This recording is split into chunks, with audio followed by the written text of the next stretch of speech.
జగన్మోహన్ రెడ్డి గారి పాలన అనేది ఎలా ఉంది? జగన్మోహన్ రెడ్డి గారి పాలన చాలా బాగుంది. ఈ సచివాలయ వ్యవస్థలు తీసుకొచ్చి ప్రజల వద్ద పాలన చేయడం, ఈ వాలంటరీ వ్యవస్థను తీసుకురావడం వల్ల చాలా బాగుంది. ప్రతిదీ మధ్య దళారీ వ్యవస్థ లేకుండా డైరెక్ట్ ప్రతిపక్ష పార్టీలు తప్పదు, మామూలు అవి ప్రతి పార్టీ అవి. కానీ ఆయన చేసిన గొప్ప పనులు, ఈ అమ్మఒడి కార్యక్రమం అయితేమి, ఎక్కువగా మన స్కూల్ డెవలప్మెంట్ అయితేమి, మిగతా కార్యక్రమంలో చాలా బాగుంది. ప్రజలకు చాలా అనుకూలంగా ఉన్నాయి. దానివల్ల చాలా బాగుంది. అదే విధంగా మెయిన్ గా చేనేత కార్మికులకు కరోనా టైంలో చాలా ఇబ్బంది పడే టైంలో సంవత్సరంలో 2 టైమ్స్ 24,000 రూపాయలు డబ్బులు ఇచ్చి చేనేత వ్యవస్థను, చేనేత కార్మికులను, కళను బతికించేదానికి చాలా దోహదపడినాడు ముఖ్యమంత్రి మన జగన్మోహన్ రెడ్డి గారు చెప్పొచ్చు. ఇకపోతే ఇక్కడ ఎంపీ అవినాష్ రెడ్డి గారు ఉన్నారు. ఆయన పాలన అనేది ఎలా ఉందన్న? ఇక్కడ ఎంపీ అవినాష్ రెడ్డి గారి పాలన కూడా బాగుంది. ఆయన ఎందుకంటే రైల్వే డెవలప్మెంట్ లో బాగా ఉపయోగపడినాడు. కేంద్రంతో మాట్లాడి కొన్ని ప్రాజెక్టులు తేగలిగినాడు. అదే విధంగా శనగ రైతులకు సబ్సిడీ విషయంలో కేంద్రంతో కొట్లాడి సబ్సిడీ ఇప్పించిన ఎంపీ ఎవరంటే మన అవినాష్ రెడ్డి అని చెప్పొచ్చు. ఆయన మీద కొన్ని విమర్శలు అనేది చేస్తున్నారు వాళ్ళ ఫ్యామిలీ వాళ్ళే, వైఎస్ షర్మిలమ్మ గారు కానీ, వైఎస్ సునీతమ్మ గారు కానీ. అది ఎంతవరకు కరెక్ట్ అంటారు? అది స్పందన ఏంది? ఆ విమర్శలు ఇప్పుడు రాజకీయంగా ఈ రోజు చేస్తున్నారు తప్ప ఆయన చనిపోయిన రోజు అయింది. ఇప్పుడు విమర్శలు చేయడం, ఆ రోజు వచ్చి షర్మిలమ్మ కానీ ఇంకొకరు కానీ విమర్శలు చేయొచ్చు. ఈ రోజు ఏదో వేరే పార్టీలోకి పోయినారు కాబట్టి ఆ పార్టీ పరంగా విమర్శలు చేయడమే తప్ప రాజకీయంగా వాళ్ళు లబ్ధి పొందేదానికి అటువంటిది ఏం లేదు. ప్రజల్లో అటువంటిది ఏం పనిచేయదు. అవినాష్ రెడ్డి గారు 3 లక్షల నుంచి 4 లక్షల మెజార్టీతో గెలుపొందేందుకు అవకాశాలు ఉన్నాయి.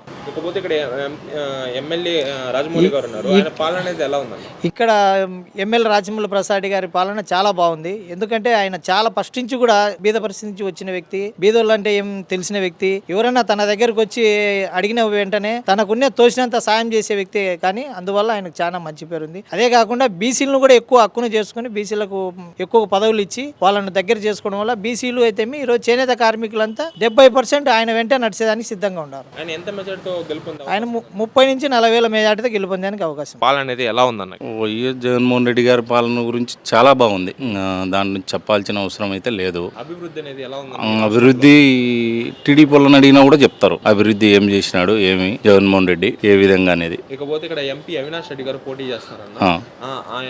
ఆయన పాలన అనేది ఎలా ఉంది ఇక్కడ? అన్న, కడప జిల్లాలో ప్రతి ఒక్కరికి ఏ ఎమ్మెల్యేలకు పోయి ఒకవేళ పని ఇదిన్నా అని కూడా ఎంపీ దగ్గరికి పోయినా కూడా అదే పని అదే ఎమ్మెల్యేలకు చెప్పి కానీ, లేదంటే ఆయన సొంతంగా కానీ ఫోన్లు చేసి పలానా వచ్చినాడు మాకు పనులు చేయండి, పలానా అతను మా వాడు కావాల్సినాడు, అతను ఎవరో టీడీపీ అతనో వైసీపీ అతనో జనసేన అతనో కాదు, పని చేయండి, హెల్ప్ అని ఇచ్చినారు మన దగ్గరికి అనే మనస్తత్వం అయినది. ఇకపోతే వైఎస్ అవినాష్ రెడ్డి గారి మీద వైఎస్ షర్మిలమ్మ గారు, వైఎస్ సునీతమ్మ గారు ఇద్దరు విమర్శలు అనేది చేస్తున్నారు ప్రెస్ మీట్లు పెట్టి. దాని మీద మీ స్పందన ఏంది? అది ఎంతవరకు కరెక్ట్ అంటారు?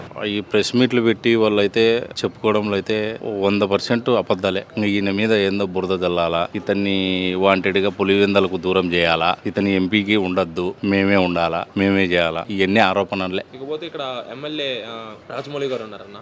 ఆయన పాలన అనేది ఎలా ఉంది? చాలా బాగుంది. నేను చెప్పేదానికంటే ఒకసారి మనం వెనకబడి నేను కెమెరా మీరు తీసుకుని వచ్చే పదం ఊరంతా చూపించాం. అలాంటి పాలన ఉంది. ఆయన ఎంత మెజార్టీ గెలుపొందే అవకాశం ఉంది? 35,000 నుంచి 42-43,000 మెజార్టీ గెలుస్తాడు. అవినాష్ రెడ్డి గారు ఎంత మెజార్టీ గెలుపొందే అవకాశం? ఆయనదైతే చెప్పలేము. మెజార్టీ అయితే భారీగా ఉంటుంది. ఇన్ని లక్షలు అనేది అయితే చెప్పలేము, లక్షల్లోనే ఉంటుంది అవినాష్ రెడ్డి గారిది. అది అన్న, ఈ రాష్ట్రంలో వైఎస్ జగన్మోహన్ రెడ్డి గారి పాలన అనేది ఎలా ఉంది? చాలా అద్భుతంగా ఉందండి. చాలా అద్భుతంగా ఉంది. గతంలో చంద్రబాబు నాయుడు ఇచ్చిన హామీలు ఏ ఒక్కటి నెరవేర్చలేదు. మన ఈయన జగన్మోహన్ రెడ్డి గారి ప్రభుత్వంలో ఇచ్చిన హామీ పథకాలు ప్రతి ఒక్కటి ఇంటింటికి ప్రతి ఒక్కరికి అందినాయి, ప్రతి ఒక్కరికి చేరినాయి. దాని వలన అత్యధిక మెజార్టీతో జగన్మోహన్ రెడ్డి గారి మళ్ళా ముఖ్యమంత్రిగా 2024 మేమందరం చూస్తాము. మా ప్రొద్దుటూరు నియోజకవర్గంలో రాచమల్లు శివప్రసాద్ రెడ్డి గారిని మళ్ళీ ఎమ్మెల్యేగా అత్యధిక మెజార్టీతో మళ్ళీ మేము గెలుపొందించుకుంటాము. గెలుస్తారని పక్కా నమ్మకంతో మేము చెప్తున్నాము. ఇకపోతే ఇక్కడ వైఎస్ అవినాష్ రెడ్డి గారు పోటీ చేస్తారు ఎంపీగా. ఆయన పాలన అనేది ఎలా ఉంది? ఆయన ఒక చిన్న పిల్లని మనస్తత్వం లాగా ప్రతి ఇంటికి చిరునవ్వుతో ఇది అవసరమన్నా, ఇలా మా ఇంట్లో ఇలా చిన్న ఒక ఫంక్షన్ జరుగుతుందన్నా, ఇంత చిన్న ఎవరైనా పేదవారు వెళ్ళి ఒక సమస్య చెప్పుకున్నా గానీ ప్రతి ఇంటికి ఆయన ఎంపీ స్థానంలో ఉన్నవాడుగా ప్రతి ఇంటికి వచ్చి ఆయన ఏం చేయాలో ఆ విధంగా వాళ్ళకి ఆదుకొని అన్ని విధాలుగా చేసి అలా ఉన్నాడు. కాబట్టి ఆయన ఖచ్చితంగా ఆయన కూడా మెజార్టీతోనే గెలుస్తాను. అన్న అవన్నీ రూమర్స్ అన్న. ప్రతిపక్షం వారు ఎన్నైనా చెప్తారు. ఎందుకంటే ఈ సమయంలో అలాంటివి చెప్తేనే కదా వాళ్ళకైనా మాకు కూడా ప్రజల్లో మార్పు చెంది మాకు ఓట్లు వేస్తారని వాళ్ళు ఎన్నో దుష్ప్రచారాలు చేస్తుంటారు. అవన్నీ ప్రజలు నమ్మరు, ఖచ్చితంగా అవన్నీ చేయరు. ఆయన ఎంత మెజారిటీ గెలుపొందే అవకాశం ఉందన్న వైఎస్? భారీ మెజార్టీతోనే రావస్తున్నాయన. మా ప్రొద్దు నియోజకవర్గంలో మా శివప్రసాద్ రెడ్డి అన్న గారు పక్క 30,000 నుంచి 40,000 మెజార్టీ వస్తుంది. ఖచ్చితంగా గెలుస్తారు. మళ్ళా ప్రజల్లో ఆదరణ, అభిమానం అందరూ చూస్తారు. మళ్ళీ ప్రజలకు చాలా మేలు జరుగుతూ ఉంటుంది. గతంలో ఎవరు చేయలేదు కదా, ఇంటింటికి వెళ్ళి పెన్షన్ ఇవ్వడము, ఇంటింటికి వెళ్ళి ఏదైనా పథకాలు అందించడం ఎవరు చేయలేదు. ఈ ప్రభుత్వం వచ్చేంత వరకు గతంలో ఇప్పుడు పలాని ఒక ముసలోడు వెళ్ళాలంటే గనక ఎంత దూరం వెళ్ళి నడుచుకుంటా వెళ్ళాలి, ఎంత దూరం పోయినా కూడా ఆడిపోయినా కూడా ఆ ఫింగర్ ప్రింట్స్ పడవంటారు, తమ్ము పడదంటారు, రేపు రాబో పెద్ద అని అంటారు. మళ్ళీ ఆయన పరిగెత్తుకుంటా ఇంటికి రావాలంటే ఆ ముస్లిం ఎవరు వస్తారు? ఇంట్లో పడుకోనిన్నా కానీ మన జగన్మోహన్ రెడ్డి గారు ఇంటింటికి వెళ్ళి పెన్షన్ అందించడం జరిగింది. అమ్మఒడి అంటూ ఎన్నెన్నో పథకాలు అందించారు. ఖచ్చితంగా దానివల్ల ఖచ్చితంగా మేము ఓటు అడగాల్సిన అవసరం కూడా లేదన్న, మాకు ఓటు వేయండి అని. తెలుగుదేశం వాళ్ళు ఏ విధంగా ఓట్లు అడుగుతారో మాకు తెలియడం, ఏం చేసినారని వాళ్ళు ఓట్లు అడుగుతున్నారు. ఇదో మేము ఇది చేసినా మీ అందరికీ అని చెప్పి వాళ్ళు ఓటు అడగడానికి హక్కు ఉంటుంది. ఏం చేయకుండా వాళ్ళు ఎట్లా విధంగా ఇంటికి వెళ్ళి ఓటు అడుగుతున్నారు. వాళ్ళు మాకు అడగాల్సిన అవసరం కూడా లేకుండా ప్రజలే మాకు ఓట్లు వేస్తారు. ఇదైతే పక్కా అన్న. ఇకపోతే ఇక్కడ ఎమ్మెల్యే రాజమౌళి గారు ఉన్నారు, ఆయన పాలన అనేది ఎలా ఉంది? చాలా అద్భుతంగా ఉంది ఆయన పాలన. నేను చెప్పే కంటే, నేను చూపించే కంటే జనాలలోకి మీరే వెళ్ళి తెలుసుకోండి. ఎలా చేస్తాడు, ప్రజలకు ఎలా మేలు చేస్తాడు, పెద్దవాళ్ళకి ఎలా చేస్తాడు, చిన్న పిల్లలకి ఎలా చేస్తాడు. ఎవరు ఇప్పట్లో తన సొంత డబ్బు ఖర్చుతో ఎవరు చదివిస్తారన్న మనుషులు? ఏ రాజకీయ నాయకుడు చదివియాడు, ఎవరు చదివినారు. ఆయన గొప్ప మనసు ఉంది కాబట్టి ఆయన సొంత డబ్బుతో చదివిస్తున్నారు.